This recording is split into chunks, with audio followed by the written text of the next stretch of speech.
Kusuruh suamiku jemput anak sekolah, tapi ia malah menceraikanku dan berkata, hancur harga diriku mentang-mentang aku tidak kerja.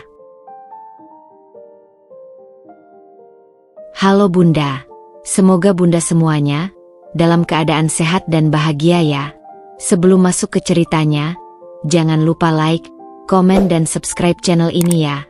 Selamat menonton. Hari itu, langit terlihat begitu kelabu, seolah mencerminkan kegelisahan yang menggelayuti pikiranku. Aku, Dinda, berdiri di depan jendela dapur sambil menatap jam dinding yang terus berdetak dengan lamban.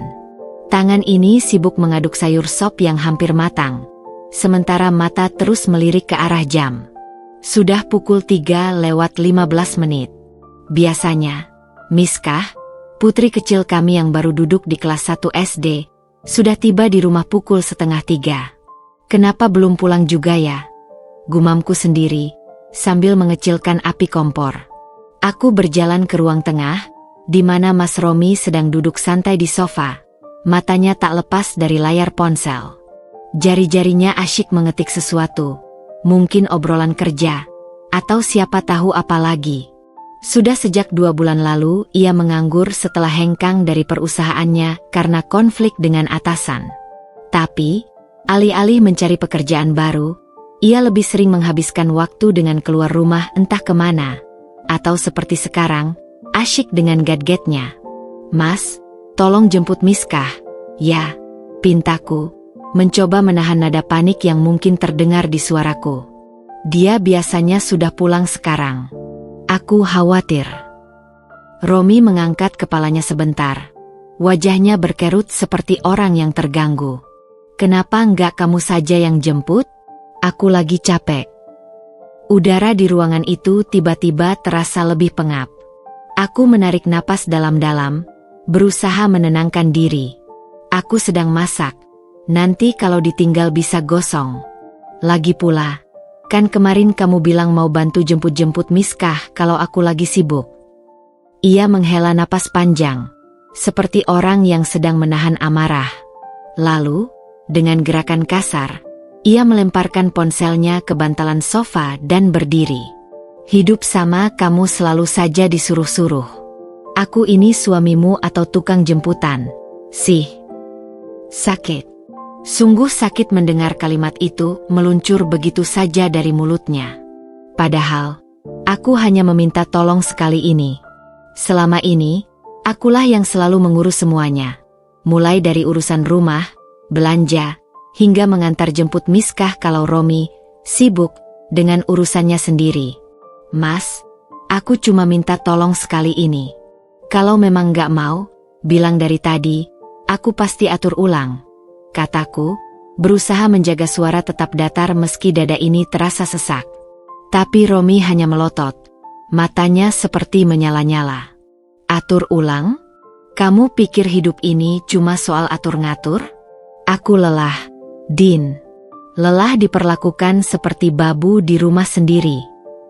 Sebelum aku sempat membalas, ia sudah menyambar kunci motor di meja dan melangkah keluar dengan langkah berat. Pintu dibantingnya begitu keras hingga dinding bergetar. Aku terdiam, tangan masih memegang sendok sayur yang kini terasa begitu berat. Miskah. Aku harus fokus pada Miskah. Aku kembali ke dapur, mematikan kompor dengan tangan gemetar. Kuangkat telepon dan mencoba menghubungi wali kelas Miskah, tapi tidak diangkat. 15 menit berlalu seperti 15 tahun. Akhirnya, suara motor Romi terdengar dari depan rumah. Aku bergegas ke teras, dan melihat Miskah turun dari motor dengan wajah cemberut. Matanya merah, seperti baru menangis. Nak, kenapa? Tanyaku segera, berjongkok dan memeluknya erat. Tadi papa marahin Bu Guru, bisiknya, suaranya kecil dan gemetar. Aku menatap Romi yang sedang memarkir motor dengan kasar. Mas, apa yang terjadi? Romi menghampiri, wajahnya masih merah padam. Kamu tahu nggak, Din? Guru itu berani sekali mempermalukanku. Dia bilang, Pak, lain kali tepat waktu, jangan telat terus. Di depan orang tua lain lagi. Siapa dia berani-beraninya menghina aku? Aku menghela napas. Mas, aku sudah bilang, Miskah pulang jam 2:30. Kamu berangkatnya sudah lewat jam 3. Wajar kalau Bu Guru menegur. Tapi alih-alih mengerti, Romi malah meledak. Salah kamu. Selama ini aku yang cari nafkah. Kamu cuma di rumah, enak-enakan. Sekarang aku yang disuruh-suruh, dipermalukan di depan umum. Hancur harga diriku. Din, mentang-mentang aku udah nggak kerja sekarang, kamu anggap aku nggak berguna. Setiap kata seperti pisau yang menancap. Aku tak percaya. Ini bukan tentang telat menjemput. Ini tentang ego yang terluka. Tentang harga diri yang ia anggap lebih penting daripada keluarga sendiri. Dan sebelum aku sempat berkata apa-apa, Romi sudah berteriak. Cukup. Aku nggak tahan lagi. Kita cerai saja. Dunia seakan berhenti berputar. Miskah langsung menangis histeris, menggenggam bajuku erat-erat. Mama, Papa, jangan bertengkar. Tapi Romi sudah masuk ke kamar, mengeluarkan koper dari lemari, dan mulai melemparkan pakaiannya ke dalamnya. Aku pergi.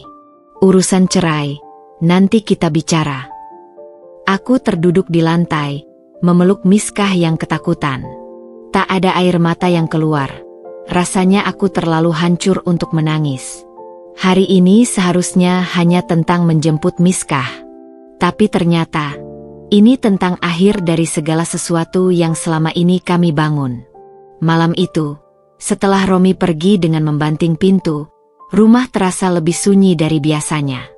Suara tangisan Miskah yang perlahan mereda berganti dengan desahan nafasnya yang tidak teratur. Tanda ia tertidur dalam keadaan gelisah. Aku masih duduk di lantai ruang tamu, punggung bersandar pada kaki sofa, tangan menggenggam erat ponsel yang tak kunjung bergetar. Tidak ada kabar dari Romi. Tidak ada telepon. Tidak ada pesan. Hanya keheningan yang menusuk. Aku menatap sekeliling rumah kecil kami, meja makan yang masih berantakan dengan sisa makan siang, mainan Miskah yang berserakan di sudut ruangan, foto pernikahan kami yang tergantung miring di dinding. Semuanya terasa asing tiba-tiba, seolah aku berada di rumah orang lain. Dengan tubuh yang terasa berat, aku memberanikan diri untuk berdiri dan membereskan sedikit demi sedikit. Tanganku bergerak otomatis, mengambil piring kotor, menyusun kembali buku-buku Miskah yang berantakan, melipat selimut yang tergeletak di sofa. Kegiatan kecil ini memberiku alasan untuk tidak memikirkan kenyataan bahwa suamiku baru saja mengucapkan kata cerai dengan begitu mudahnya. Ketika aku hendak mengambil jaket Romi yang tergantung di belakang pintu, sesuatu terjatuh dari saku bajunya. Sebuah dompet kulit hitam yang sudah usang, hadiah dariku 3 tahun lalu saat ia pertama kali mendapat promosi di kantornya. Aku membukanya tanpa berpikir, mungkin berharap menemukan secercah penjelasan mengapa hari ini bisa berakhir seperti ini. Tapi yang kutemukan justru membuat nafasku tercekat. Sebuah kertas bon hotel yang diselipkan di antara lembaran rupiah. Tanggalnya 2 minggu yang lalu, saat Romi bilang ia sedang meeting dengan klien di luar kota. Aku mengenali nama hotel itu. Hotel berbintang di pusat kota. Tempat yang jauh dari jangkauan kami selama ini. Lalu, sebuah ponsel bergetar yang keberadaannya hampir tersembunyi. Sebuah pesan masuk dari nomor tak dikenal. Tanpa pikir panjang, ku buka. Mas, kapan kita ketemu lagi? Aku kangen. Jantungku berhenti berdetak. Tuhan, Romi menyembunyikan ini semua dariku. Aku menatap pesan itu berulang kali, seolah huruf-hurufnya akan berubah jika kupandangi cukup lama. Tapi tidak. Pesan itu tetap ada, nyata, menghantam kesadaranku dengan keras. Dengan tangan gemetar, kuambil ponsel itu yang tertinggal di bawah sofa. Ia pergi tanpa membawanya. Aku menyalakan layar, dan tanpa perlu membuka kunci, notifikasi pesan WhatsApp sudah terpampang jelas di layar. Romi sayang, Aku tunggu di tempat biasa ya. Jangan bawa-bawa masalah rumah lagi. Aku terjatuh ke sofa. Ponsel terlepas dari genggamanku. Tiba-tiba, semua mulai masuk akal. Kemarahannya yang meledak-ledak belakangan ini. Sikapnya yang semakin menjauh. Dan sekarang, ancaman cerai hanya karena diminta menjemput anaknya sendiri. Air mata yang selama ini kutahan akhirnya meledak. Aku menangis dalam diam, berusaha tidak membangunkan Miskah yang sudah tertidur lelap di kamarnya. Tangisku tanpa suara, tapi pedihnya merobek setiap bagian dalam diriku. Aku memeluk bantal erat-erat, mencoba menenangkan diri. Tapi pikiran-pikiran itu terus menghantuiku. Berapa lama ini sudah terjadi? Siapa perempuan itu? Apakah selama ini aku hanya dibodohi? Dan pertanyaan yang paling menyakitkan, apalagi yang tidak cukup dariku? Malam itu, untuk pertama kalinya dalam pernikahan kami, aku tidur sendirian di kamar yang dulu selalu kami bagi. Dan ketika fajar menyingsing, aku menyadari satu hal. Pertempuranku baru saja dimulai. Tapi kali ini, bukan lagi untuk mempertahankan pernikahan, melainkan untuk menyelamatkan diriku dan Miskah dari kehancuran yang lebih dalam. Matahari pagi menyelinap melalui celah gorden kamar, menyapu wajahku dengan sinar yang terlalu cerah untuk keadaan hatiku yang masih remuk. Aku terbangun dengan kepala berat, mata sembab dari tangisan semalam. Di sebelahku, bantal Romi masih terguling dalam posisi yang sama seperti ketika ia melemparkannya sebelum pergi. Seolah-olah bahkan benda mati itu ikut membeku dalam momen kemarahannya. Aku menatap langit-langit kamar, mencoba mengumpulkan keberanian untuk memulai hari ini. Suara kecil Miskah yang sedang bergumam sendiri di kamarnya menarik perhatianku. "Papa, Papa di mana?" tanyanya pelan pada boneka beruang kesayangannya. Kalimat sederhana itu menusukku lebih dalam dari pisau tajam. Dengan gemetar, kuambil ponsel yang semalaman kuperhatikan, menunggu setidaknya satu kata penyesalan dari Romi. Layarnya tetap gelap. Tidak ada panggilan terlewat. Tidak ada pesan. Hanya keheningan yang semakin menguatkan tekadku. Sudah cukup, bisikku pada diri sendiri sambil menekan nomor Romi dengan jari yang tak stabil. Dering telepon terdengar panjang sekali. 1, 2, 3... Jantungku berdegup kencang. Lalu, akhirnya, suara kasar itu menyambung. "Apa?" Satu kata, tapi cukup membuat darahku mendidih. "Kita perlu bicara, Mas." Suaraku lebih tegas dari yang kukira. Aku tahu tentang perempuan itu. Diam sejenak, lalu tawa sinisnya mengiris. "Oh, jadi sekarang kamu memata-mataiku ya? Makin menjadi kamu, Din. Jangan balikan keadaan." Suaraku mulai meninggi sebelum kuingat Miskah di kamar sebelah. "Aku menemukan bon hotel di dompetmu. Dan pesan-pesan mesra di ponselmu. Berapa lama kamu berselingkuh?" Suara di seberang berubah. Lebih rendah. Lebih berbahaya. "Kamu pikir kamu suci? Selama ini aku terjebak dalam pernikahan ini. Kamu mengurungku, mengatur hidupku, membuatku merasa tak berguna." Setiap katanya seperti pukulan. Tapi yang paling menyakitkan adalah bagaimana ia sama sekali tidak menyangkal perselingkuhannya. Malah, ia justru menyalahkanku. "Aku yang mengurungmu." Suaraku bergetar. "Aku yang selalu mendukung setiap keputusanmu? Bahkan ketika kamu memutuskan keluar kerja tanpa rencana? Aku yang mengurus semuanya, bekerja, mengurus rumah, sementara kamu." "Sementara aku apa?" bentaknya. "Kamu pikir urusan rumah itu berat? Coba kamu yang jadi laki-laki, yang dituntut mencari nafkah, yang dihina karena tidak kerja. Kamu tidak akan mengerti." Aku menarik nafas dalam-dalam. Tiba-tiba semua terlihat jelas. Ini bukan tentang aku. Bukan tentang Miskah.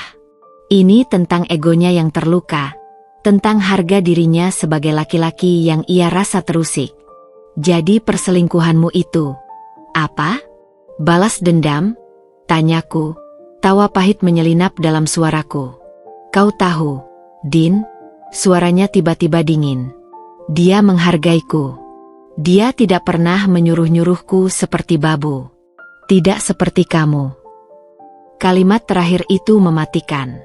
Aku menutup mata, merasakan air mata panas mengalir lagi. Tapi kali ini, bukan air mata sedih, melainkan kemarahan. Baiklah, Mas.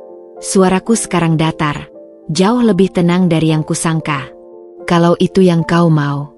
Tapi ingat satu hal, kau yang memilih pergi. Kau yang memilih menghancurkan keluarga kita. Bukan aku. Sebelum ia sempat membalas, kuakhiri panggilan itu. Tanganku gemetar hebat, tapi hatiku, anehnya, justru terasa lebih ringan.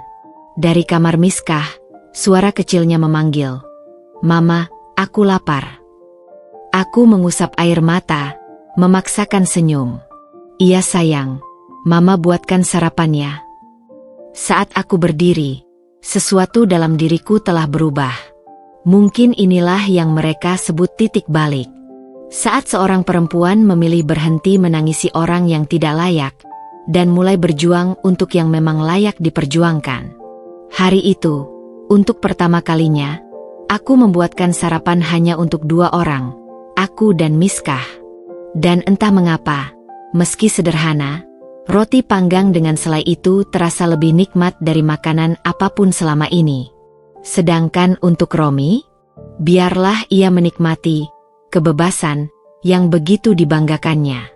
Aku yakin, suatu hari nanti, entah cepat atau lambat, ia akan menyadari sesuatu yang sudah ku ketahui sekarang.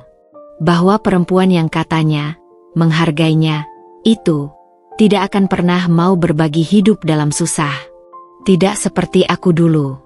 Pagi itu, setelah membersihkan sisa sarapan dan memastikan Miskah siap untuk diantar ke sekolah, aku berdiri lama di depan cermin kamar mandi. Bayangan yang menatap balik padaku menunjukkan wajah dengan lingkaran hitam di bawah mata, rambut yang kusut, dan garis-garis kelelahan yang mulai terukir jelas di sekitar bibir. Tapi yang paling menggangguku adalah sorot mata itu sendiri, kosong. Seperti kehilangan cahaya yang dulu selalu ada. Aku menepuk-nepuk wajah dengan air dingin, mencoba menyegarkan pikiran. Kamu harus kuat, bisikku pada bayanganku sendiri. Untuk Miskah. Tapi pertanyaan besarnya adalah, bagaimana? Tabungan kami tinggal sedikit. Selama ini, aku selalu mengandalkan gaji Romi sebelum ia keluar dari pekerjaannya. Meskipun aku sendiri sebenarnya lulusan manajemen sebuah universitas negeri. Pernah aku bekerja di sebuah perusahaan retail sebelum Miskah lahir. Tapi memilih berhenti karena Romi waktu itu bersikeras bahwa istri baik harus fokus di rumah. Semenjak Romi tidak bekerja, aku yang menggantikannya mencari nafkah sekaligus mengurus rumah. Ironisnya, sekarang justru aku hanya ibu rumah tangga. Karena fokus mengurus Miskan dan urusan rumah, itulah kami terancam bangkrut. Dengan tekad bulat, kuambil laptop tua yang sudah berdebu dari lemari. Setengah jam kemudian, aku duduk di meja makan dengan 5 tab browser terbuka. Semua lowongan kerja untuk posisi yang mungkin bisa kudapatkan. Tapi kenyataan menghantamku seperti tamparan. Pengalaman minimal 3 tahun di bidang terkait. Usia maksimal 30 tahun. Harus menguasai software tertentu. Aku sudah 34 tahun. Terakhir bekerja 7 tahun lalu. Skill yang kumiliki mungkin sudah kedaluarsa. Perutku mual membayangkan betapa tidak bisanya diriku di dunia kerja sekarang. Tuhan, tolong aku, desisku, menutup wajah dengan kedua tangan. Suara bel pintu membuatku terkejut. Ternyata Lina, sahabatku sejak SMA, berdiri di depan dengan wajah penuh keprihatinan. Aku dengar kabar dari tetanggamu, katanya langsung, tanpa basa-basi sambil memelukku erat. Aku datang secepat mungkin. Pelukan hangatnya seperti memecah bendungan yang selama ini kutahan. Aku menangis di bahunya, seluruh tubuh berguncang. Lina tidak berkata apa-apa, hanya terus memeluk sampai tangisku reda. "Din, kamu harus bangkit," bisiknya kemudian, memegang pundakku. Aku tahu ini sakit, tapi Miskah butuh ibunya yang kuat. Aku mengangguk, mengusap air mata. Aku tahu. Tapi lihat aku, Lin. Aku tidak punya skill apa-apa. Siapa yang mau mempekerjakan ibu rumah tangga yang sudah bertahun-tahun tidak bekerja?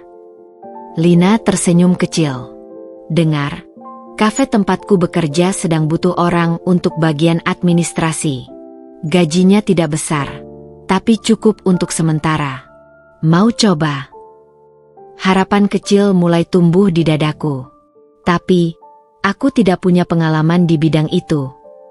"Dulu kan kamu jurusan manajemen? Aku yakin kamu bisa belajar cepat," tekannya. "Besok pagi aku bisa antar kamu ketemu pemiliknya." Saat Lina pergi, aku berdiri di depan jendela, menatap jalanan di luar. Ini baru langkah kecil, tapi setidaknya sudah ada arah. Malam itu, ketika menidurkan Miskah, ia tiba-tiba bertanya dengan suara kecil, "Mama, kita masih bisa beli es krim gak sekarang?" Pertanyaan sederhana itu menyayat hati. Dulu, setiap Jumat adalah hari es krim untuk kami bertiga. Aku menarik napas dalam-dalam sebelum menjawab, "Bisa, sayang. Tapi mungkin tidak setiap minggu dulu. Mama akan mulai bekerja, jadi kita harus berhemat sebentar." Miskah mengernyitkan dahi manisnya. "Kerja seperti papa dulu?" "Tidak persis seperti itu. Mama akan kerja di kafe, membantu Tante Lina." "Kalau gitu nanti aku bisa lihat mama kerja." Matanya berbinar. Senyum kecil merekah di wajahku. "Iya, sayang. Kadang-kadang." Ketika Miskah akhirnya tertidur, aku kembali ke laptop dan mulai membuat CV untuk pertama kalinya dalam 7 tahun terakhir. Sungguh menyedihkan betapa sedikit yang bisa kutulis di bagian pengalaman kerja. Tapi aku menuliskan semua keterampilan mengurus rumah tangga, mulai dari mengatur keuangan keluarga, multitasking, hingga kemampuan berorganisasi saat mengurus acara RT. Siapa tahu mungkin ada yang tertarik mempekerjakan manajer rumah tangga seperti aku. Hari itu, aku belajar pelajaran pahit tentang hidup. Bahwa menjadi ibu rumah tangga sepenuhnya adalah pilihan yang sah. Sampai suatu hari pasanganmu memutuskan itu tidak bernilai apa-apa. Dan sekarang, aku harus membuktikan pada dunia, dan terutama pada diriku sendiri, bahwa semua tahun yang kuhabiskan mengurus keluarga bukanlah waktu yang terbuang sia-sia. Besok adalah hari baru. Aku mungkin masih takut, tapi setidaknya sekarang ada secercah harapan. Dan untuk Miskah, aku akan berjuang mati-matian. Pagi itu, udara terasa lebih dingin dari biasanya ketika aku dan Miskah melangkah keluar rumah. Aku mengenakan kemeja biru tua yang sudah kusimpan bertahun-tahun di lemari. Pakaian terbaik yang kupunya untuk wawancara kerja. Miskah dengan setia menggenggam tanganku. Tas sekolah kecil tergantung di pundaknya yang mungil. "Kita naik angkot saja." "Ya, sayang," bisikku sambil menatap dompet tipis yang hanya berisi beberapa lembar uang pecahan 10.000. Ongkos transportasi harus benar-benar dihitung sekarang. Perjalanan menuju kafe tempat Lina bekerja terasa panjang. Setiap hentakan angkot di jalan yang tidak rata seolah mengguncang keyakinanku. Apakah aku bisa melakukan ini? Bagaimana jika aku gagal? Pikiran-pikiran itu terus menggangguku, sampai Miskah tiba-tiba menepuk pahaku.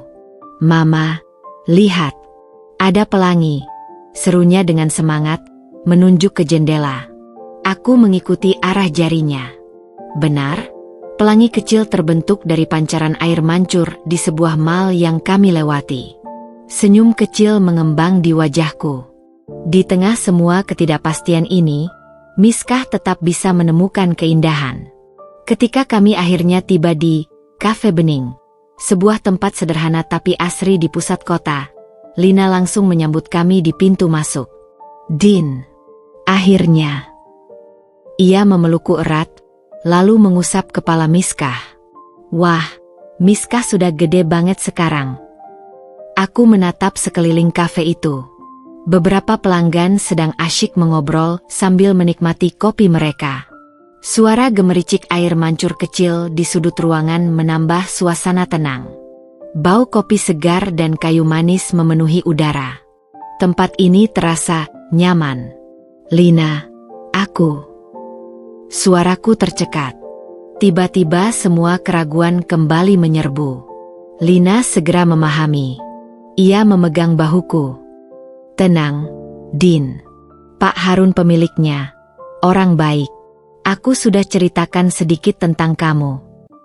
Ia membimbing kami ke sebuah meja di dekat dapur. "Miskah, Tante ada muffin coklat spesial buat kamu. Mau coba?" Miskah mengangguk antusias.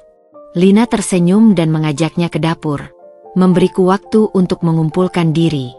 Tak lama kemudian, seorang pria berusia sekitar 50-an tahun dengan kacamata tebal muncul dari balik pintu kantor. "Ibu Dinda," suaranya ramah tapi tegas. Aku segera berdiri, tangan berkeringat. "Iya, Pak. Saya Dinda." "Harun." Ia memperkenalkan diri singkat sambil menjabat tanganku. "Lina bilang ibu punya latar belakang manajemen." "Ya, Pak. Saya lulusan manajemen Unpad, tapi..." Aku menelan ludah. Pak Harun mengangguk, matanya penuh pertimbangan. "Ibu bisa Excel?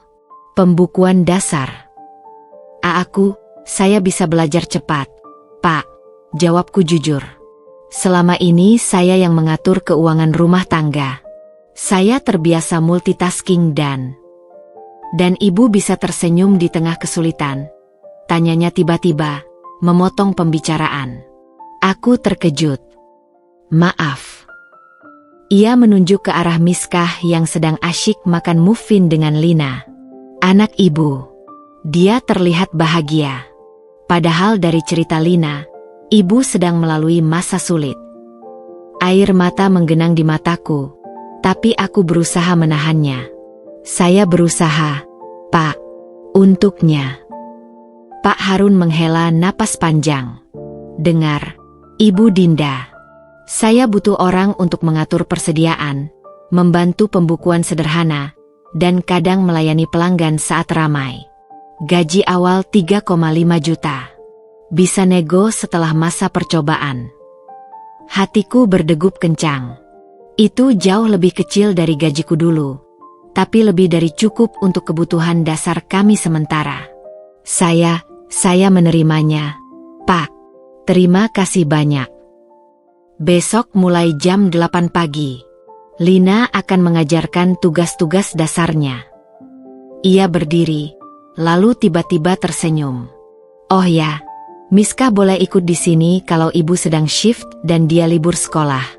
Kami punya ruang kecil di belakang yang bisa dipakai." Rasa haru yang begitu besar menyergapku. Ini lebih dari yang kuharapkan. Ketika Pak Harun kembali ke kantornya, Lina segera menghampiriku dengan mata berbinar. Dia bilang iya. Aku mengangguk, tak bisa berkata-kata. Lina langsung memelukku erat. "Aku tahu kamu bisa." Di sudut ruangan, Miskah mengangkat muffinnya. "Mama, enak banget. Nanti Mama kerja di sini. Aku bisa makan ini tiap hari." Tawa kecil pecah di antara kami. "Tidak setiap hari, sayang. Tapi sesekali boleh," jawabku sambil mengusap kepalanya. Pulang dari kafe itu, langkahku terasa lebih ringan.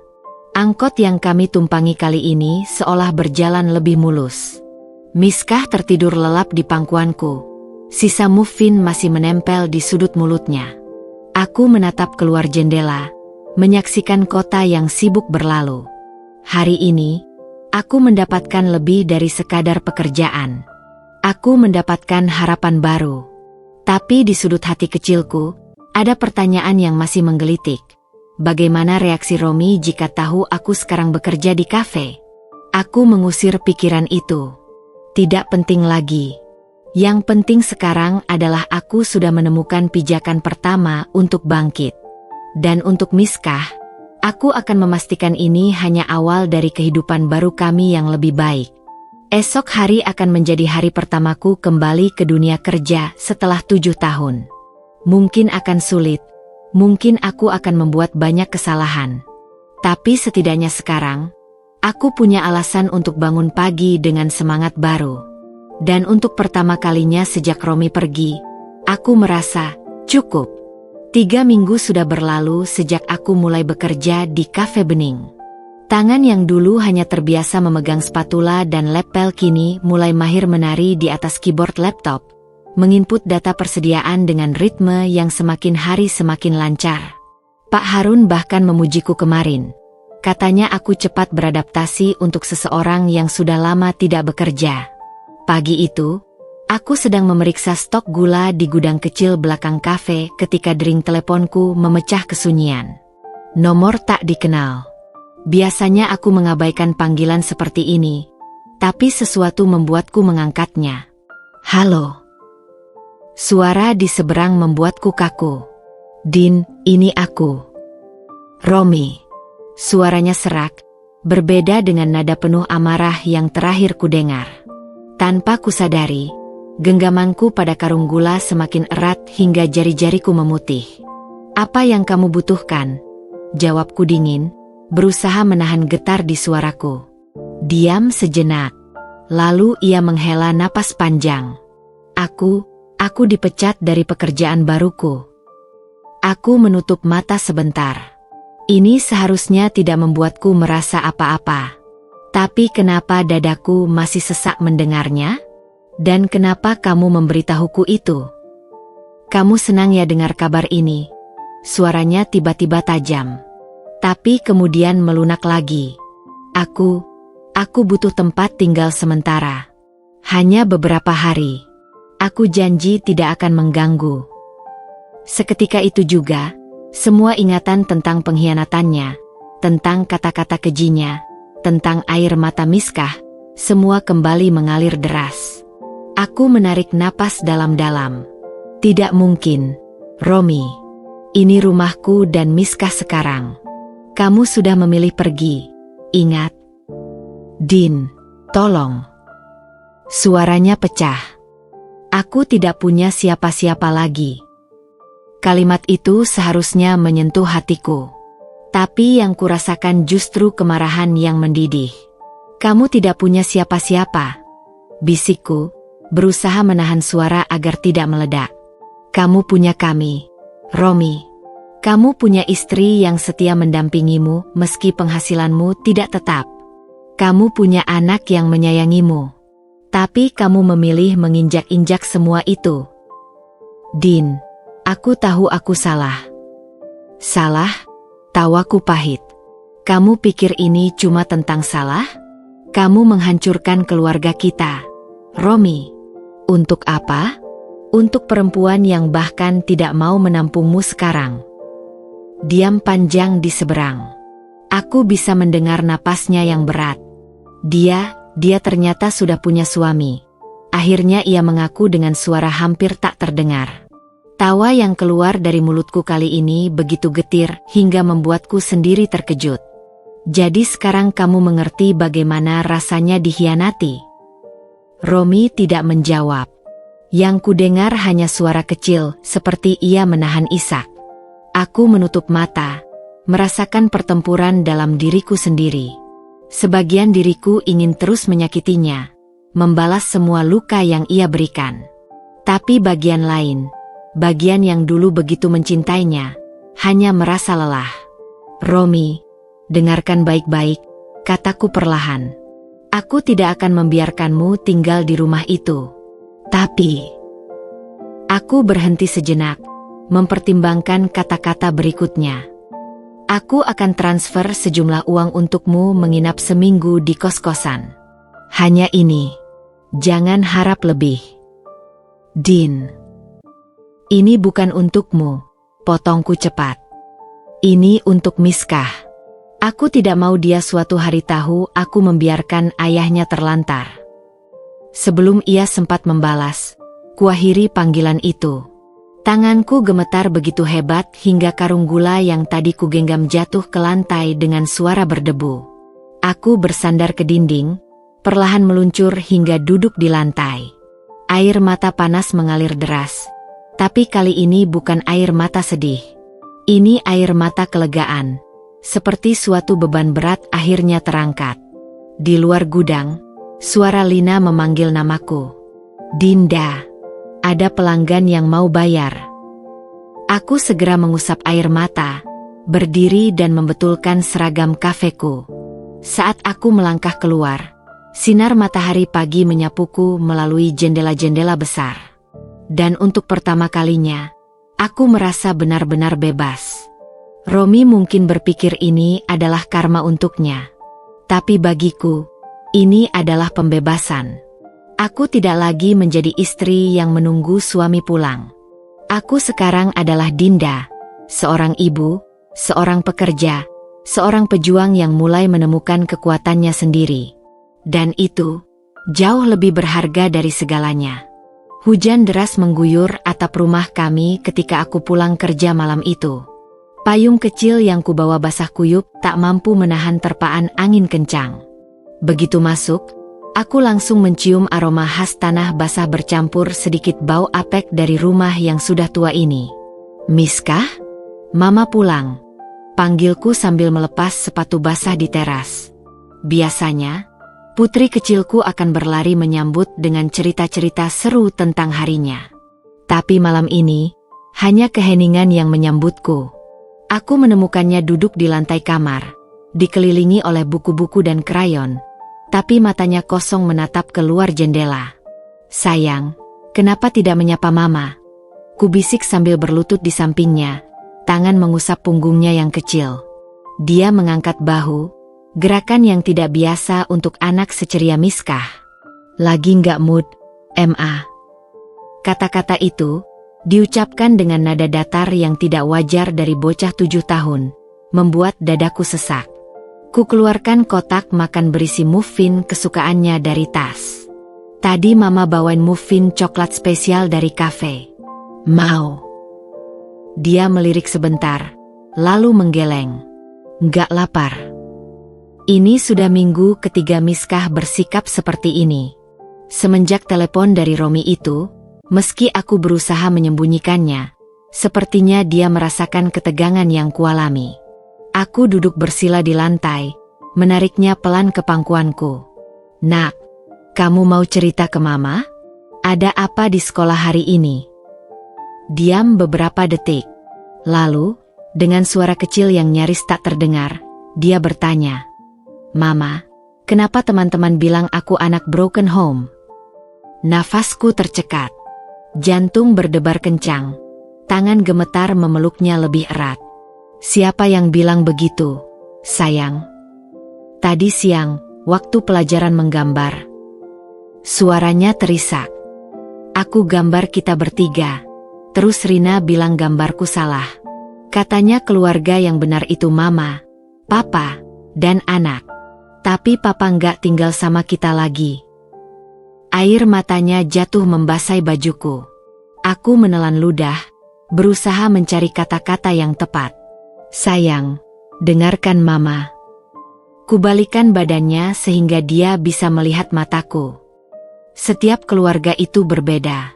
Ada yang punya Papa dan Mama, ada yang hanya Mama, atau hanya Papa, atau bahkan ditangani nenek kakek. Yang penting adalah cinta di dalamnya. Tapi, Papa nggak mencintai kita lagi ya? Matanya yang besar berlinang.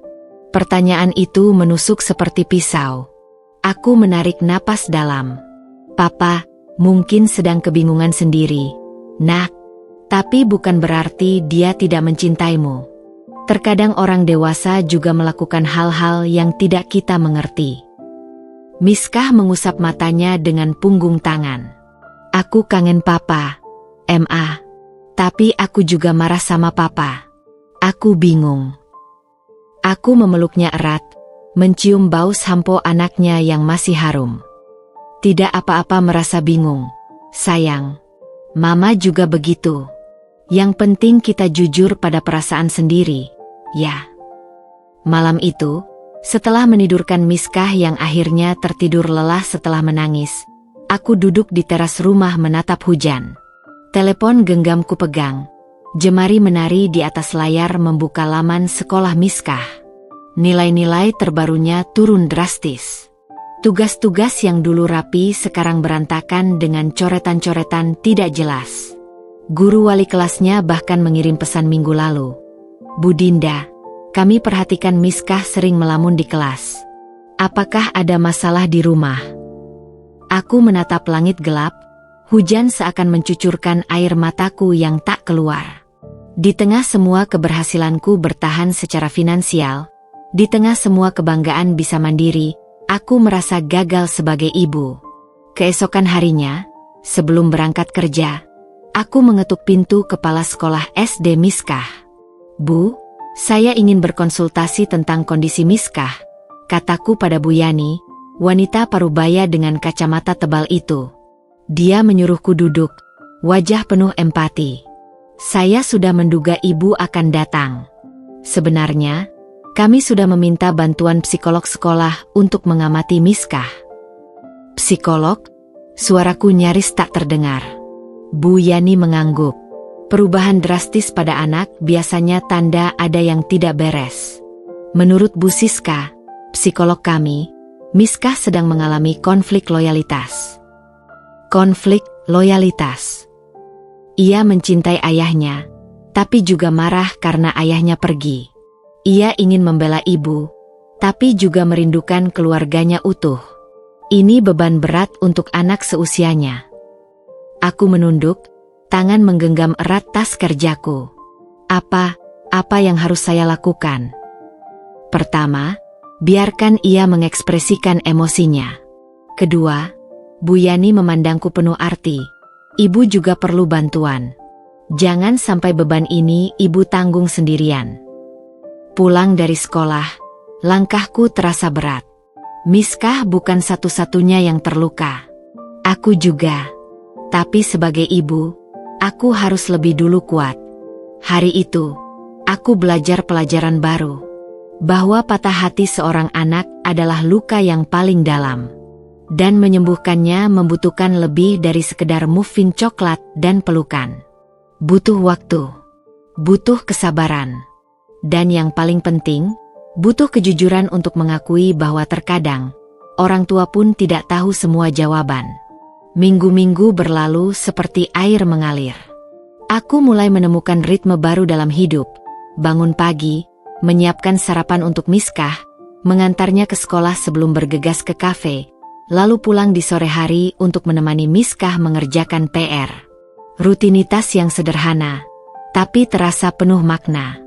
Suatu sore, ketika aku sedang membantu Miskah memahami soal matematika yang membuatnya mengernyitkan dahi, bel pintu berbunyi. Miskah langsung mengangkat kepala, matanya berbinar. "Papa," bisiknya penuh harap. Dadaku sesak mendengarnya. Aku berjalan ke pintu dengan langkah berat, dan melalui lubang intip, kulihat sosok yang memang sudah lama tidak kulihat langsung. Romi. Tapi bukan Romi yang kukenal. Wajahnya yang dulu selalu rapi sekarang dipenuhi janggut pendek yang tidak terurus. Matanya merah, dengan lingkaran hitam tebal di bawahnya. Bajunya kusut, dan yang paling mengagetkan, dia berdiri dengan postur membungkuk, seperti orang yang kehilangan tenaga hidup. Aku membuka pintu hanya selebar rantai pengaman masih terpasang. "Apa yang kamu mau, Romi?" Dia mengangkat tangannya seperti orang menyerah. "Aku cuma mau bicara, Din. 5 menit saja." Dari belakang, Miskah sudah berlari menghampiri. "Papa!" teriaknya gembira. Aku menghela napas, melepas rantai pengaman. 5 menit, kataku tegas. Begitu pintu terbuka, Miskah langsung melompat ke pelukan Romi. Aku menyaksikan dengan perasaan campur aduk saat Romi menciumi kepala Miskah berulang kali, matanya berkaca-kaca. Papa kangen banget sama Miskah, bisiknya, suaranya parau. Setelah beberapa saat, aku membawa Miskah ke kamarnya dengan janji akan memanggilnya sebentar lagi. Ketika kami berdua saja di ruang tamu, Romi langsung duduk di sofa dengan lesu. Aku butuh bantuan, Din, katanya langsung ke inti permasalahan, tanpa basa-basi. Aku menyilangkan tangan di dada. Bantuan apa? Dia mengeluarkan selembar kertas dari saku celananya. Sebuah proposal bisnis kopi yang tampaknya sudah sering dibaca berulang kali. Aku dapat tawaran bagus. Franchise kedai kopi kecil-kecilan. Tapi butuh modal awal 20 juta. Aku hampir tertawa. Dan kamu mengharapkan uang itu dariku? Din, ini kesempatan emas. Matanya tiba-tiba bersemangat. Aku sudah hitung. Dalam setahun bisa balik modal. Aku akan kembalikan uangmu plus bunga. Aku menggeleng, tidak percaya dengan keberaniannya. Romi, kamu pikir aku punya uang sebanyak itu? Gajiku di kafe bahkan tidak cukup untuk. Kamu bisa pinjam ke Lina. Potongnya. Aku tahu dia dari keluarga berada. Atau kamu bisa gadai perhiasanmu. Sekarang aku benar-benar terkejut. Kamu serius memintaku menggadaikan perhiasan pemberian orang tuaku untuk membiayaimu? Setelah semua yang terjadi. Romi tiba-tiba berubah. Wajahnya memerah, tangannya mengepal. Kamu selalu begitu, Din. Selalu merendahkan aku. Aku cuma butuh satu kesempatan. Satu saja. Aku berdiri, menunjuk ke arah pintu. Keluarlah. Sekarang juga. Tunggu, Din. Tidak, suaraku meledak. Kamu tidak punya hak meminta apapun dariku. Kamu yang memilih pergi. Kamu yang menghancurkan keluarga kita demi perempuan lain. Dan sekarang kamu berani datang ke sini meminta uang. Romi berdiri, wajahnya berubah malu kemudian marah. Kamu bahagia melihat aku jatuh, ya? Kamu dan teman-temanmu pasti menertawakan aku sekarang. Aku menarik napas dalam-dalam. Tidak ada yang bahagia melihatmu menderita, Romi. Tapi kamu harus menerima konsekuensi dari pilihanmu sendiri. Dari kamar, Miskah memanggil dengan suara kecil. Mama, Papa, jangan bertengkar lagi. Romi menatap ke arah suara Miskah, lalu kembali padaku. Kalau bukan untuk aku, lakukan untuk Miskah. Jika bisnisku sukses, aku bisa lebih membantu nafkahnya. Aku menggigit bibir. Jangan menggunakan Miskah sebagai senjata. Kamu tahu aku tidak akan membiarkannya kekurangan apapun. Dia menatapku lama, lalu tiba-tiba berubah taktik. Aku akan menceritakan semuanya pada Miskah. Tentang bagaimana ibunya tega membiarkan ayahnya terlantar. Ancaman itu membuat darahku mendidih. Kamu rendah sekali, Romi. Tapi sebelum kami bisa melanjutkan, Miskah sudah berdiri di pintu kamarnya, wajah basah oleh air mata. Papa, jangan pergi lagi, rengeknya. Romi memandang Miskah, lalu padaku. Dalam matanya ada permintaan maaf, tapi juga kebencian. Tanpa kata-kata, dia berjalan ke pintu. Papa akan kembali lagi, sayang, katanya pada Miskah sebelum pergi. Tapi aku tahu, itu hanya janji kosong. Setelah pintu tertutup, aku memeluk Miskah yang kembali menangis.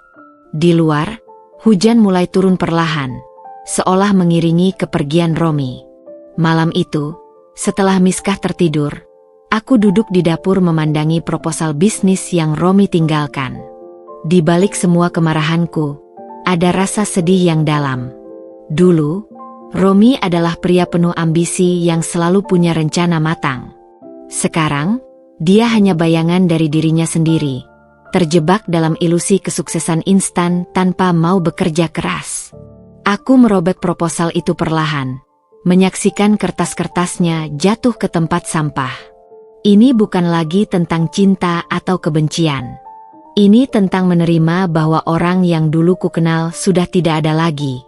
Dan bahwa kadang, melepaskan adalah bentuk kasih sayang terakhir yang bisa kita berikan. Bulan-bulan bergulir seperti halaman buku yang perlahan terbalik. Musim hujan telah berlalu, digantikan oleh terik matahari April yang menyengat. Pagi itu, ketika aku sedang memeriksa stok di gudang kafe, Pak Harun memanggilku ke ruang kerjanya yang kecil di belakang. "Dinda, duduk sebentar," ujarnya sambil menyodorkan secangkir teh melati yang masih mengepul. Aroma harumnya mengingatkanku pada kebiasaan ibuku dulu. Jantungku berdegup kencang. Biasanya pemanggilan seperti ini berarti dua hal, pemecatan atau kenaikan gaji. Dan melihat ekspresi serius Pak Harun, aku tidak bisa menebak yang mana. "Kinerjamu selama 6 bulan terakhir sangat memuaskan," mulainya, matanya berbinar di balik kacamata tebal. "Pembukuan yang kamu rapikan membantu kami menghemat hampir 15% pengeluaran bulanan. Bahkan pelanggan pun sering memuji keramahanmu." Aku menggigit bibir bawah, berusaha menahan senyum yang ingin merekah. "Terima kasih, Pak. Saya hanya melakukan pekerjaan saya."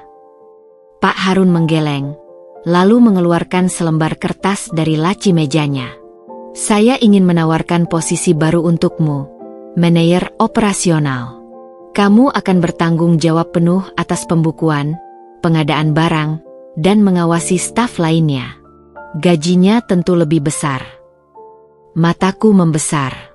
Serius, Pak?" "Sepenuh hati," jawabnya sambil menyodorkan kontrak kerja baru. Angka yang tertera di sana membuat napasku tersendat. Hampir 2 kali lipat gajiku sekarang. Ketika aku keluar dari ruangan itu, kaki terasa ringan seperti berjalan di atas awan. Lina yang sedang menyajikan pesanan pelanggan segera menangkap ekspresiku dan melambungkan alis penuh tanya. Aku hanya mengangguk kecil, dan matanya langsung berbinar penuh sukacita. Sore itu, aku pulang lebih awal dengan sepotong kue lapis legit spesial, hadiah untuk Miskah. Begitu masuk rumah, aroma gorengan yang harum menyambutku. "Mama pulang," seru Miskah dari dapur kecil kami. Aku terkejut melihatnya berdiri di atas bangku pendek, dengan apron kecil bertuliskan "Chef Cilik", sedang mengaduk sesuatu di wajan. "Nak, kamu masak apa?" tanyaku sambil bergegas menghampiri. "Dia ingin membuat kejutan untukmu," suara ibu tetangga sebelah, Bu Rina, terdengar dari kursi dapur. "Dia minta tolong saya untuk mengawasinya." Miskah dengan bangga menunjukkan nasi goreng sederhana buatannya. Sedikit gosong di bagian bawah, wortel yang dipotong tidak rata, tapi terlihat lezat dengan taburan bawang goreng di atasnya. "Ini untuk Mama. Soalnya kata Bu Guru, hari ini hari Kartini. Dan Mama adalah pahlawanku," ujarnya polos. Air mataku hampir jatuh. Dalam setahun terakhir, Miskah telah tumbuh menjadi anak yang lebih mandiri. Nilai-nilainya perlahan membaik, dan meski sesekali masih bertanya tentang Romi, dia tidak lagi menangis setiap kali namanya disebut. Malam itu, setelah Miskah tertidur, aku duduk di teras rumah sambil memandangi bintang. Kontrak kerja baru tergeletak di meja kecil, bersama secangkir teh hangat.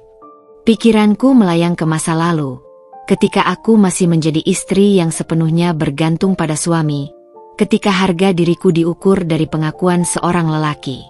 Sekarang, aku punya pekerjaan yang kucintai, anak yang luar biasa, dan kehidupan yang meski sederhana, terasa penuh makna. Telepon bergetar di saku. Sebuah pesan dari nomor tak dikenal. Tapi aku langsung tahu itu Romi. "Dengar-dengar kamu dapat promosi. Selamat." Aku membaca pesan itu berulang kali. Dulu, kabar seperti ini mungkin akan membuatku berlari padanya, berharap pujian dan pengakuan. Tapi malam ini, aku hanya tersenyum kecil, lalu menyimpan ponsel tanpa membalas. Ini bukan tentang dia lagi. Ini tentang aku yang perlahan menemukan sayapnya kembali. Tentang Miskah yang belajar menjadi kuat. dan tentang kehidupan baru yang ternyata jauh lebih indah dari yang pernah kami bayangkan. Ketika aku menengok ke dalam rumah, melihat Miskah tertidur pulas dengan boneka beruang kesayangannya, hatiku dipenuhi rasa syukur yang dalam. Kami mungkin tidak lagi keluarga sempurna dalam definisi konvensional, tapi kami bahagia. Dan itu lebih dari cukup. Minggu pertama sebagai manajer operasional Cafe Bening berjalan lebih menantang dari yang kubayangkan. Tanggung jawab baru membuatku harus pulang lebih larut. Seringkali ketika Miskah sudah tertidur dengan ditemani Bu Rina, tetangga baik hati yang dengan sukarela menemaninya saat aku bekerja. Suatu malam, ketika aku sedang memeriksa laporan keuangan bulanan di meja makan, telepon berdering. Nomor Romi. Aku menghela napas, ragu apakah harus mengangkat. 6 bulan tanpa kabar, dan tiba-tiba ia menghubungi di tengah malam seperti ini. Halo, suaraku datar. Din. Suaranya serak, berbeda dari biasanya. Aku di RS. Kecelakaan kecil. Dudukku tegak seketika. Apa? Bukan apa-apa. Cuma kaki sedikit retak. Tapi... Ia terdiam sejenak. Aku nggak punya biaya untuk rawat jalan. Bisakah kamu? Aku menutup mata, merasakan pertarungan dalam diriku. Di satu sisi, ini masih ayahnya Miskah. Di sisi lain, setiap interaksi dengannya selalu berakhir dengan luka baru. RS mana? Akhirnya kutatap setelah pertimbangan panjang. Ketika sampai di IGD, aku menemukan Romi terbaring di tempat tidur dengan kaki dibalut gips. Wajahnya pucat, rambutnya yang dulu selalu rapi sekarang panjang dan kusut. Bau alkohol menyengat dari napasnya. Din, maaf merepotkan, bisiknya ketika aku mendekat. Dokter jaga menjelaskan bahwa Romi mengalami retak tulang kaki akibat terjatuh dari motor. Pasien juga menunjukkan gejala gangguan fungsi hati akibat konsumsi alkohol berlebihan, tambahnya dengan suara rendah. Aku mengangguk pelan, menandatangani beberapa formulir administrasi sementara Romi diobservasi. Ketika kami sendirian, Romi tiba-tiba memegang tanganku. Aku tahu aku brengsek, matanya berkaca-kaca. Tapi lihatlah aku sekarang, Din. Jatuh. Sendirian. Gagal total. Suaranya pecah. Aku minta maaf untuk semuanya. Untuk perselingkuhan, untuk kata-kata keji, untuk meninggalkan kalian. Dadaku sesak. Ini pertama kalinya ia benar-benar meminta maaf tanpa syarat, tanpa menyalahkanku. Aku butuh kesempatan lagi, Din. Bukan untukku, tapi untuk Miskah. Aku ingin menjadi ayah yang layak untuknya. Air matanya jatuh, membasahi baju rumah sakit yang kusut. Di saat seperti ini, ia terlihat begitu rapuh, sangat berbeda dari pria keras kepala yang kukenal. Aku menarik napas dalam. Romi, aku. Tiba-tiba, teleponku berdering. Miskah. MA, aku nggak bisa tidur. Kapan mama pulang? Suaranya kecil di telepon. Aku memandang Romi, lalu ke jam dinding. Sudah hampir pukul 11 malam. Sebentar lagi, sayang. Mama sedang urusan penting. Apa papa ada bersama mama? Tanyanya tiba-tiba. Jantungku berhenti sejenak. Kenapa kamu tanya itu? Aku mimpi papa sakit. Aku khawatir. Aku menatap Romi yang kini duduk tegak, matanya penuh harap. Tanpa kusadari, air mata mengalir di pipiku. Betapa anehnya ikatan batin antara ayah dan anak. Aku akan jemput Miskah. Akhirnya kukatakan pada Romi. Dia ingin melihatmu. Wajah Romi berubah. Kamu yakin? Aku tidak pantas. Ini bukan tentang kamu. Potongku tegas. Ini tentang Miskah yang berhak tahu kondisi ayahnya. Perjalanan pulang ke rumah untuk menjemput Miskah terasa seperti mimpi. Pikiranku berputar-putar antara kemarahan, kepedihan, dan belas kasihan. Ketika Miskah melihat Romi di rumah sakit, reaksinya di luar dugaan. Ia langsung berlari dan memeluk Romi erat-erat, menangis terseduh-seduh. "Papa, jangan sakit lagi.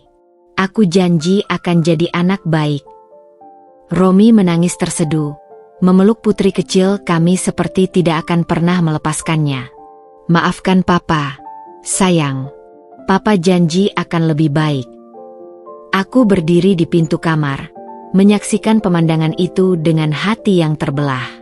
Di satu sisi, aku ingin percaya pada perubahan Romi. Di sisi lain, terlalu banyak luka yang telah ia torehkan. Ketika Miskah akhirnya tertidur di samping tempat tidur Romi, aku dan Romi berbicara berjam-jam. Ia mengaku telah mengikuti terapi kecanduan alkohol selama sebulan terakhir. Aku sadar aku menghancurkan segalanya, Din. Dan aku ingin memperbaikinya, perlahan-lahan. Matahari mulai terbit ketika kami selesai berbicara. Keputusan terberat dalam hidupku terbentang di depan. Memberinya kesempatan berarti membuka diri pada kemungkinan terluka lagi. Tapi menolaknya berarti mungkin menghalangi Miskah dari haknya memiliki ayah yang hadir dalam hidupnya. Aku menatap Miskah yang tertidur pulas, memegang tangan Romi. Dalam diam, aku berdoa untuk kebijaksanaan. Karena kali ini, pilihanku tidak hanya akan mengubah hidupku, tapi juga masa depan seorang anak kecil yang begitu mencintai ayahnya, meski ayah itu telah melukinya berkali-kali. Matahari pagi menyelinap melalui tirai jendela rumah sakit ketika aku terbangun dengan leher kaku akibat tertidur di kursi plastik yang keras. Miskah masih terlelap di samping tempat tidur Romi. Tangannya kecil menggenggam erat jari ayahnya. Romi sendiri sudah terbangun. Matanya menatapku dengan ekspresi yang sulit kubaca. "Kamu tidak pulang semalam," bisiknya, suaranya serak. Aku mengusap wajah, mencoba menghilangkan sisa kantuk. Miskah ingin tetap di sini. Aku tidak tega memaksanya pulang. Romi mengangguk pelan, lalu tiba-tiba wajahnya berkerut kesakitan ketika mencoba mengubah posisi duduk. "Dokter bilang aku bisa pulang hari ini. Tapi..." Ia menunduk. "Aku tidak punya tempat untuk pulang." Udara di ruangan itu tiba-tiba terasa berat. Aku tahu kemana arah pembicaraan ini. "Kamu bisa tinggal sementara di rumah," akhirnya kukatakan setelah pertimbangan panjang. "Tapi dengan syarat-syarat ketat." Matanya berbinar. "Apa saja, Din? Aku akan ikuti semua aturanmu." Aku menghela napas, menyusun kata-kata dalam pikiran. Pertama, tidak ada alkohol sama sekali di rumah. Kedua, kamu harus melanjutkan terapi. Ketiga, tidak ada pertemuan dengan perempuan itu. Romi mengangguk cepat. "Tentu. Aku sudah putus semua hubungan dengan dia. Dan yang terpenting," suaraku tegas, "ini hanya sementara. Sampai kakimu sembuh dan kamu bisa mandiri lagi. Bukan berarti kita rujuk." Wajahnya sedikit jatuh, tapi ia tetap mengiyakan. "Aku mengerti. Terima kasih, Din." Pulang dari rumah sakit, suasana rumah terasa aneh dengan kehadiran Romi kembali. Miskah tak berhenti tersenyum, berlarian mengambil ini itu untuk membuat ayahnya nyaman. Aku mengawasi dari kejauhan, hati berkecamuk antara harapan dan kewaspadaan. Hari-hari berikutnya berjalan lebih baik dari yang kuduga. Romi benar-benar tidak minum, rajin minum obat, dan bahkan membantu Miskah mengerjakan PR meski dengan posisi kaki masih dalam gips. Suatu sore, aku pulang kerja lebih awal dan menemukan mereka berdua asyik bermain monopoli di lantai ruang tamu. "Papa ajarin aku hitung uang monopoli, Ma," seru Miskah bangga. Romi menatapku dengan senyum kecil. Dia cepat sekali menangkapnya. "Mungkin nanti jadi akuntan." Saat-saat seperti ini membuat hatiku meleleh. Ini adalah sisi Romi yang dulu kucintai, penuh perhatian, penyayang, dan sabar dengan Miskah. Namun, Segalanya berubah 2 minggu kemudian. Aku pulang larut malam setelah shift panjang di kafe. Begitu membuka pintu, bau asap rokok langsung memenuhi hidungku. Suara televisi yang keras terdengar dari ruang tamu, diikuti suara tertawa yang tidak asing, tawa Romi ketika mabuk. Dengan hati berdebar, aku bergegas ke dalam. Pemandangan yang menyambut membuat dadaku sesak. Romi duduk di sofa dengan sebotol bir di tangan, dikelilingi 3 orang yang tidak kukenal. Meja penuh dengan botol-botol kosong dan tumpukan piring kotor. "Romi!" teriakku, suara menggema di ruangan yang tiba-tiba senyap.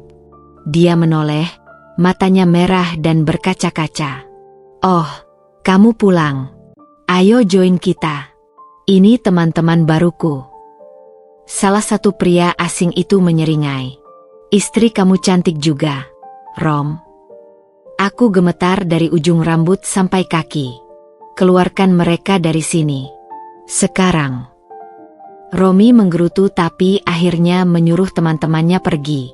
Begitu pintu tertutup, amarahku meledak. "Apa yang kau pikirkan? Membawa orang asing ke rumah ini? Minum di depan Miskah?"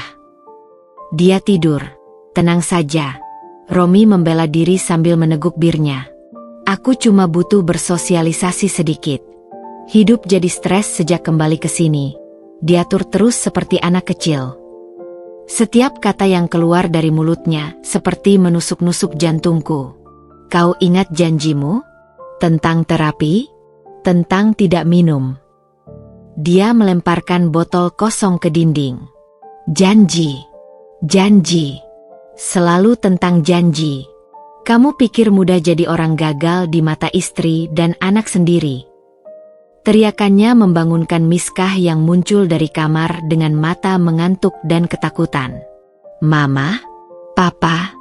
Kenapa berteriak?" Romi langsung berubah, berusaha berdiri tapi terjatuh karena kakinya yang masih lemah. "Sayang, kembali tidur. Papa dan Mama hanya sedang berdiskusi." Aku menarik Miskah ke pelukanku. "Pergi ke kamar Bu Rina rumah sebelah. Sayang, Mama akan menyusul sebentar."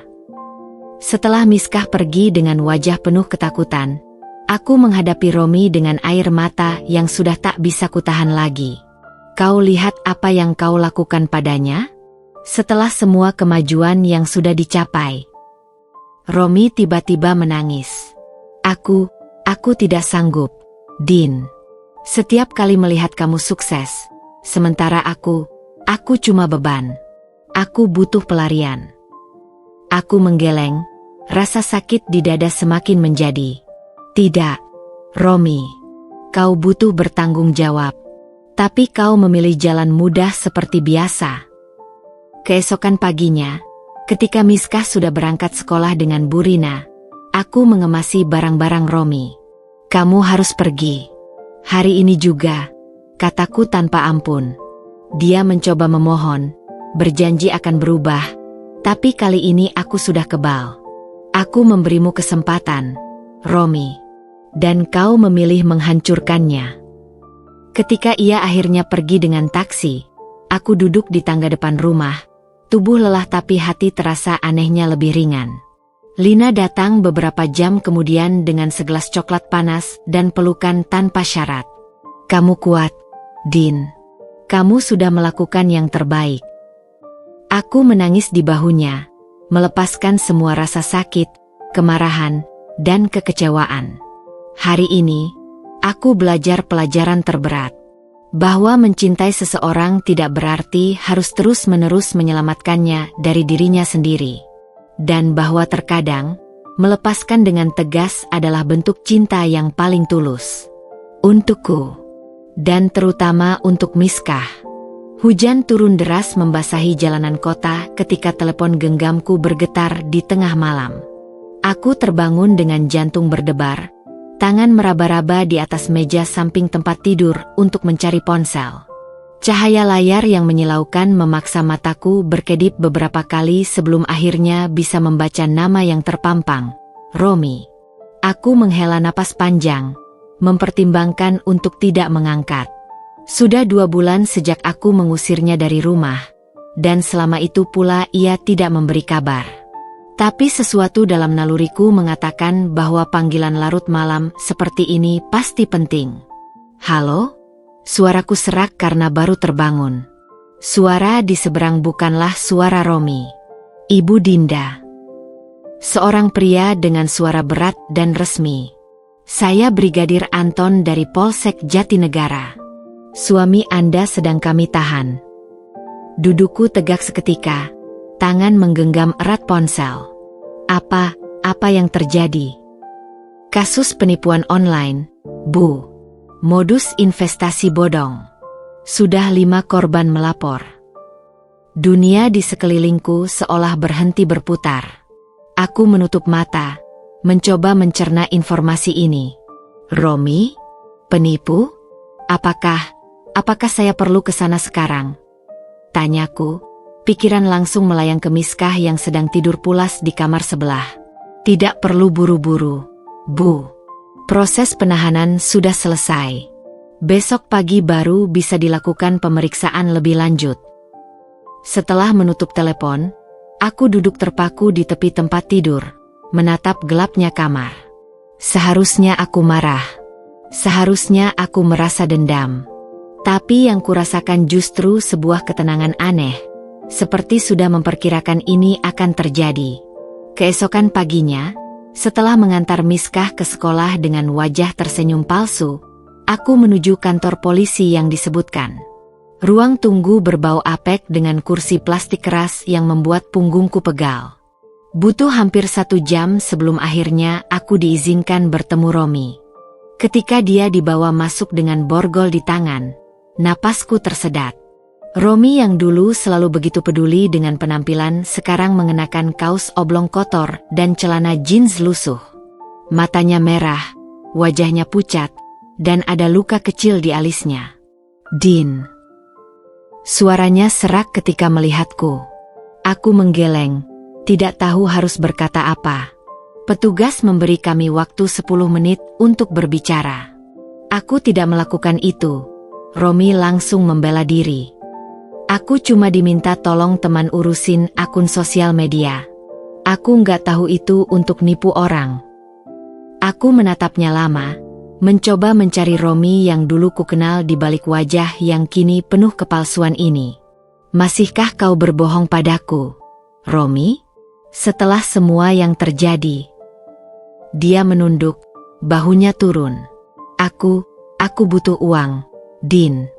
Bisnis kopi gagal. Utang menumpuk. Jadi solusinya menipu orang lain?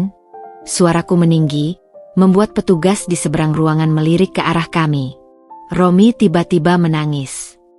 Aku terjebak, Din. Aku coba cari kerja. Tapi siapa yang mau terima mantan pecandu alkohol? Aku putus asa. Aku menarik napas dalam-dalam, berusaha tenang. Apa yang bisa kulakukan? Dia mengangkat wajah penuh harap. Kamu kenal pengacara, kan? Atau pinjam uang untuk denda. Aku janji akan kembalikan. Tiba-tiba semuanya menjadi jelas. Alasan sebenarnya dia memanggilku. Bukan karena menyesal. Bukan karena ingin memperbaiki diri. Tapi karena butuh sesuatu dariku. Lagi. Aku berdiri perlahan. Aku tidak akan membantumu keluar dari masalah yang kau buat sendiri, Romi. Wajahnya berubah. Kamu tega melihat aku di penjara? Apa Miskah tahu ayahnya kriminal? Ancaman terselubung itu membuat darahku mendidih. Jangan pernah menggunakan Miskah untuk memanipulasiku. Aku akan pastikan dia mengerti bahwa setiap perbuatan ada konsekuensinya. Aku berbalik. Siap pergi. Din. Tolong. Teriaknya. Aku nggak akan kuat di sini. Tanpa menoleh, aku berjalan keluar. Tapi bukan berarti hatiku tidak hancur. Di luar kantor polisi, langit biru cerah kontras dengan kekacauan dalam diriku. Teleponku berdering. Panggilan dari Lina. Gimana? Tanyanya penuh khawatir. Persis seperti yang kita duga. jawabku. Suara bergetar. Dia ingin aku menyelamatkannya lagi. Dan kau bilang? Aku bilang tidak. Ada keheningan sejenak di telepon sebelum Lina akhirnya berkata, kau kuat, Din. Kau melakukan hal yang benar. Apakah ini benar? Aku tidak lagi yakin. Yang ku tahu, setiap langkah menjauhi kantor polisi terasa seperti menginjak pecahan kaca. Malam itu, ketika Miskah bertanya di mana ayahnya, aku memilih untuk jujur, tentu dengan bahasa yang dipahami anak seusianya. Papa membuat kesalahan besar. Sayang. Sekarang dia harus belajar menerima konsekuensinya. Miskah mengangguk pelan. Matanya berkaca-kaca tapi tidak menangis. Papa janji akan jadi lebih baik. Tapi dia bohong ya, Ma. Aku memeluknya erat. Terkadang orang sulit berubah, Mi. Tapi bukan berarti kita harus ikut terjebak dalam kesalahannya. Ketika Miskah akhirnya tertidur, aku berdiri di balkon kecil rumah kami, menatap bintang-bintang yang bersinar tenang di langit malam. Ini adalah karma terburuk untuk Romi, kehilangan kebebasannya, kepercayaan anaknya, dan terakhir, kesempatan yang pernah kuberi. Tapi bagiku, ini adalah pelajaran berharga. Bahwa cinta tidak berarti harus terus menyelamatkan seseorang dari badai yang mereka ciptakan sendiri. Dan bahwa terkadang, membiarkan seseorang merasakan konsekuensi sepenuhnya adalah bentuk kasih terakhir yang bisa kita berikan. Untukku, ini adalah bab penutup. Untuk Romi, mungkin ini adalah awal yang baru, jika dia memilih untuk benar-benar berubah. Tapi itu bukan lagi tanggung jawabku. Aku menarik napas dalam-dalam, merasakan beban berat perlahan terlepas dari pundaku. Besok adalah hari baru. Dan untuk pertama kalinya dalam lama, aku siap menyambutnya dengan hati yang lapang. Musim berganti, daun-daun di taman dekat rumah mulai menguning, menandakan awal musim gugur. 3 bulan telah berlalu sejak Romi ditahan, dan pengadilan memutuskan 2 tahun masa tahanan untuk kasus penipuan yang dilakukannya. Aku tidak pernah mengunjunginya lagi setelah pertemuan di kantor polisi itu. Keputusan yang berat, tapi perlu untuk kesehatan mentalku dan Miskah. Kafe Bening semakin ramai, terutama di akhir pekan. Pagi itu, aku sedang memeriksa stok di belakang ketika Lina memanggilku. Din, ada pelanggan tetap yang mau bicara dengan manajer, katanya sambil melirik ke arah meja di dekat jendela. Aku mengikuti arah pandangnya. Seorang pria dengan kemeja biru dongker sedang duduk sendirian, tangan terlipat di atas meja, matanya menatap ke arah pemandangan taman di luar jendela. Ada ketenangan dalam caranya duduk, sesuatu yang membuatnya berbeda dari keramaian di sekelilingnya. Selamat pagi, Pak. Ada yang bisa saya bantu? Tanyaku dengan senyum profesional. Dia menoleh, dan untuk pertama kalinya aku melihat wajahnya dengan jelas. Mata coklat hangat, garis rahang tegas, dan senyum yang tulus muncul ketika melihatku. Ah, saya hanya ingin memuji pelayanan di sini, katanya. Suaranya dalam tapi lembut. Saya sering datang akhir-akhir ini, dan selalu mendapat kopi dengan rasa yang konsisten. Terima kasih, Pak. Kami berusaha memberikan yang terbaik, jawabku sambil memperhatikan gelas kopi di hadapannya. Espresso hitam tanpa gula, persis seperti yang selalu dipesan Romi dulu. Saya Rama, sebenarnya, ujarnya tiba-tiba, mengulurkan tangan. Single father dengan anak perempuan seusia, mungkin dengan putri ibu. Mataku membesar. Bagaimana Bapak tahu saya punya anak? Dia tersenyum, menunjukkan foto di dompetnya. Seorang gadis kecil tersenyum lebar dengan 2 gigi depan yang copot. Kemarin saya lihat ibu menjemput seorang anak perempuan di sekolah yang sama dengan anak saya, Zahra. Mereka satu kelas, sepertinya.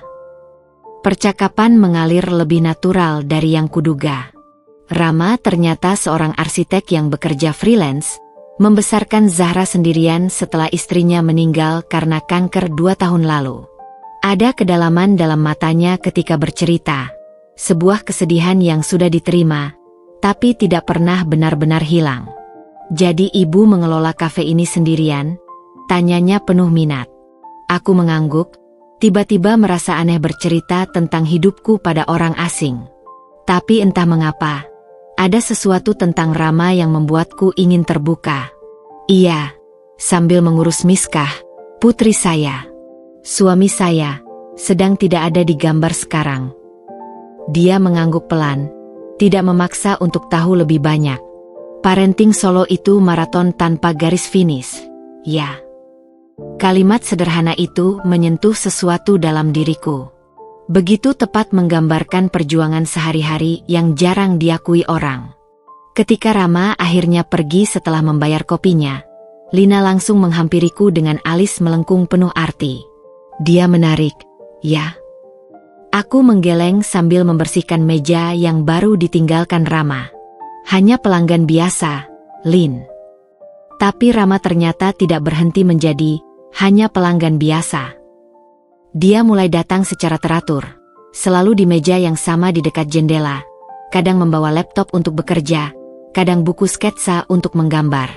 Setiap kali aku melayani, kami selalu bertukar cerita sedikit tentang anak-anak kami, tentang kesulitan sebagai orang tua tunggal, tentang hidup yang terus berjalan meski kadang terasa berat.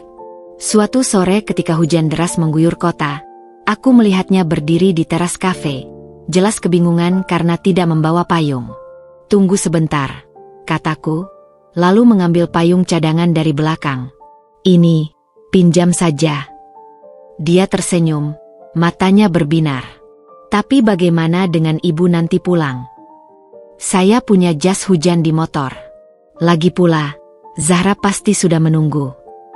Rama memandangku lama, seperti sedang mempertimbangkan sesuatu. "Sebenarnya, Zahra sering bercerita tentang Miskah. Katanya teman sekelasnya yang pintar dan baik hati. Mungkin suatu saat mereka bisa bermain bersama." Hujan di luar semakin deras, menciptakan suara gemericik yang menenangkan.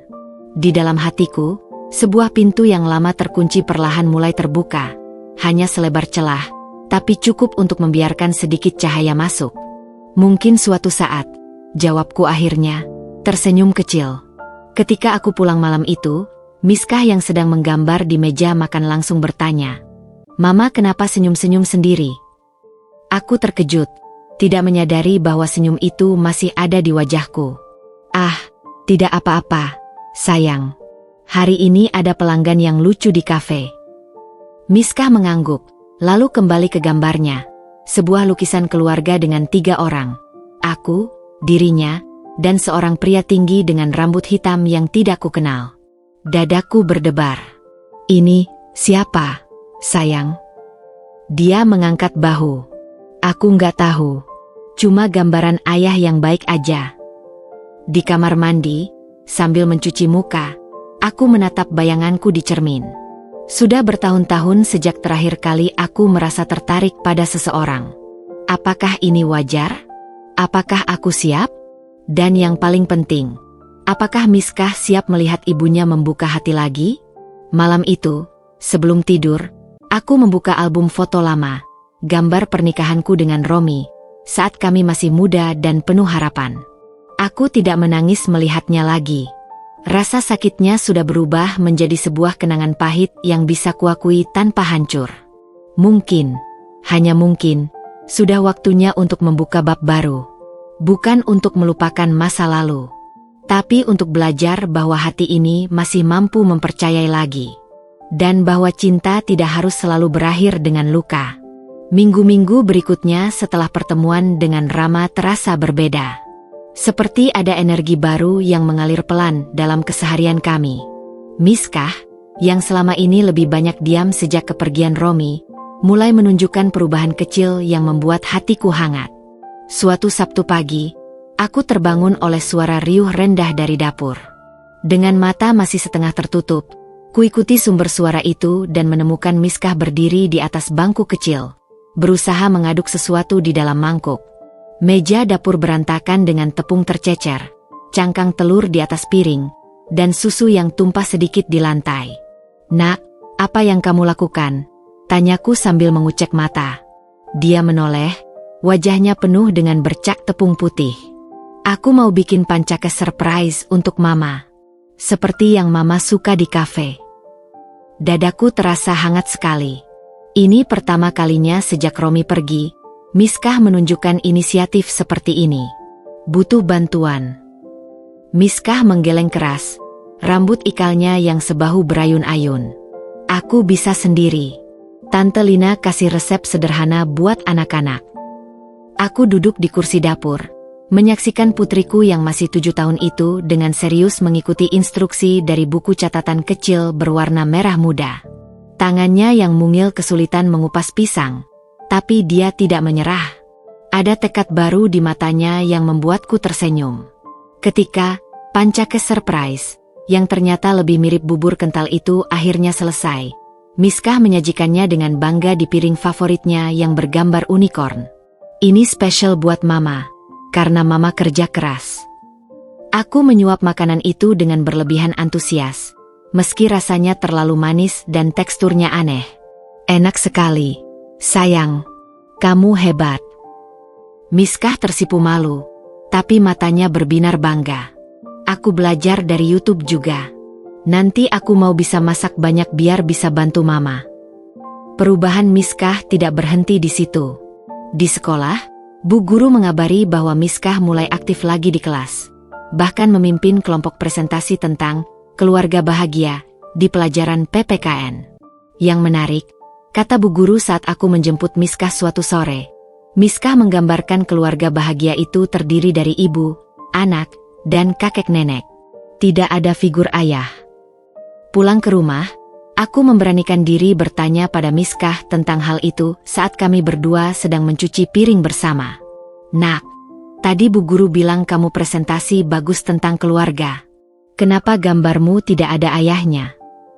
Miskah menghentikan tangannya yang sedang menggosok piring. Wajahnya serius. Aku pikir-pikir lagi. Ma, keluarga itu bukan soal ada papa atau enggak, kan? Tante Lina juga enggak punya suami. Tapi selalu happy. Aku sama Mama juga bisa happy. Air mata menggenang di mataku. Entah sejak kapan anak kecilku ini tumbuh menjadi begitu bijak. Kamu tidak rindu papa lagi? Diam sejenak. Miskah mengangkat bahu.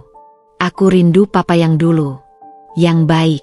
Bukan papa yang suka marah-marah dan bikin Mama nangis. Aku menariknya dalam pelukan. Tidak peduli tangan kami masih berbusa sabun cuci piring. Mama bangga sama kamu, sayang. Perubahan lain yang kusadari adalah bagaimana Miskah mulai sering menyebut nama Zahra, anaknya Rama, dalam obrolan kami. Zahra pinter nyanyi.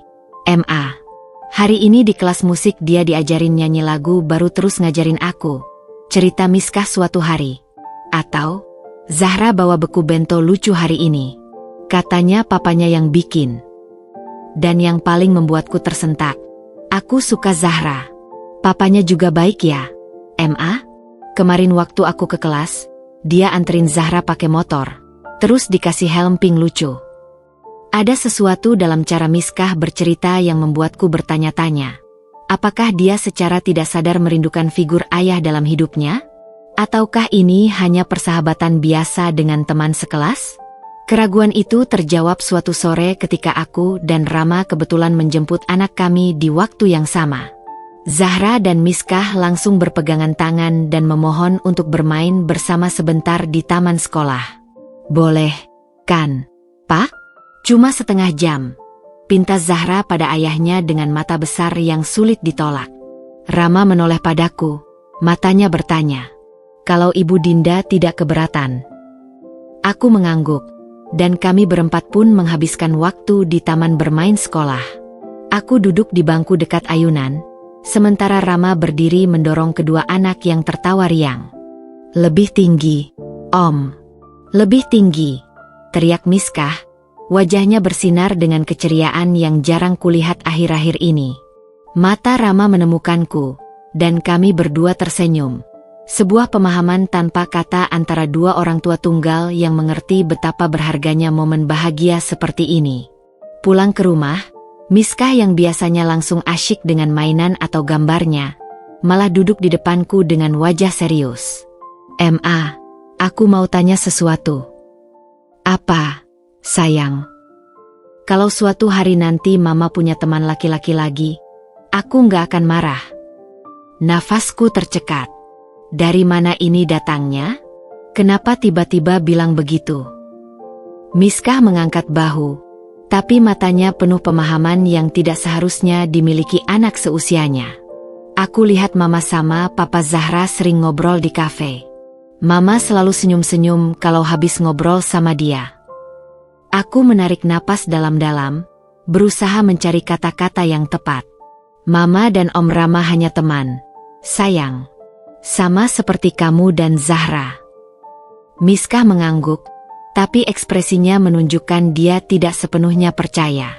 "Tapi kalau nanti Mama mau punya teman spesial lagi, aku nggak apa-apa. Asal dia baik sama Mama dan nggak bikin Mama nangis." Aku menariknya dalam pelukan erat, berusaha menahan air mata. Tidak tahu harus bersyukur atau sedih bahwa anakku yang masih 7 tahun ini sudah harus belajar tentang kompleksitas hubungan dewasa. Malam itu, setelah Miskah tertidur, aku berdiri lama di balkon kecil rumah kami, menatap bintang-bintang yang berkelap-kelip di langit malam. Miskah mulai sembuh. Dia belajar membuka diri lagi, belajar mempercayai, belajar mencintai kehidupan yang kami jalani berdua. Dan mungkin, hanya mungkin, aku juga mulai bisa melakukannya. Bukan dengan melupakan masa lalu, tapi dengan berani mempercayai bahwa masa depan masih bisa indah, meski tidak sempurna. Seperti pancakes aneh buatan Miskah pagi tadi, tidak sebagus yang di kafe, tapi terasa lebih spesial karena dibuat dengan segenap cinta. Setahun telah berlalu sejak hari pertama aku menginjakkan kaki di kafe Bening sebagai karyawan biasa. Kini, aku berdiri di teras rumah baru kami. Sebuah apartemen kecil tapi nyaman tak jauh dari sekolah Miskah dan kantor Rama. Matahari pagi menyinari wajahku, menandai awal hari yang sangat spesial. Di dalam, Miskah sedang asyik memilih baju dengan ditemani Zahra. Suara tawa mereka yang riang mengisi setiap sudut ruangan. "Yang ini lebih bagus, Miss. Warna pinknya cocok sama bunga di rambutmu," seru Zahra bersemangat. "Aku suka yang biru ini," kata Mama. "Warna ini bikin mataku lebih cerah," balas Miskah dengan logika khas anak-anak. Rama muncul dari dapur, membawa 2 cangkir teh hangat.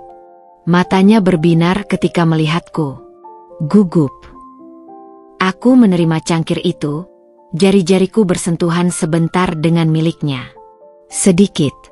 Ini kan pertama kalinya Miskah punya acara besar di sekolah Sejak Romi pergi, Rama menyelesaikan kalimatku dengan lembut.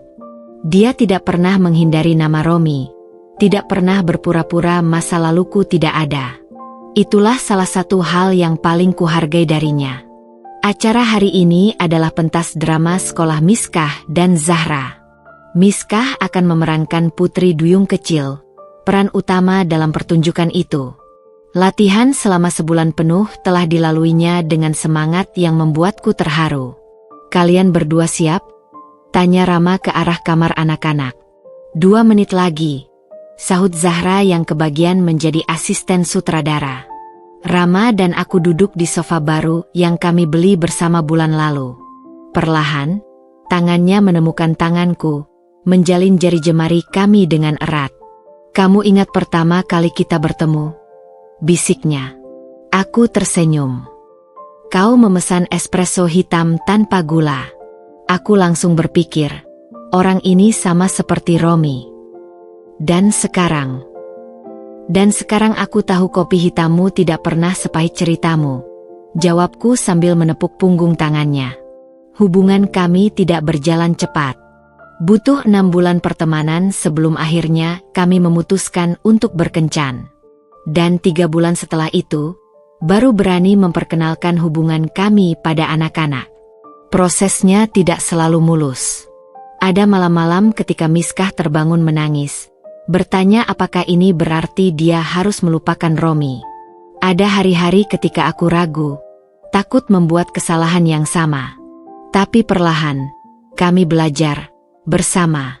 Kita akan terlambat, teriak Miskah tiba-tiba, sudah berdiri di depan kami dengan kostum putri duyung birunya yang berkilau. Rambutnya dikepang rapi dengan hiasan mutiara kecil, dan di pipinya ada gambar bintang laut yang dibuat Zahra. Aku berlutut, merapikan bagian kerah kostumnya. Kamu cantik sekali, sayang. Papa pasti bangga melihatmu. Ini pertama kalinya sejak lama aku menyebut Romi sebagai Papa di depan Miskah. Matanya membesar sebentar, lalu berbinar. Papa di penjara nggak bisa lihat aku, ya? Tanyanya polos. Aku menggeleng. Tidak bisa. Tapi dimanapun dia, aku yakin dia bangga padamu. Miskah mengangguk, lalu tiba-tiba memelukku erat.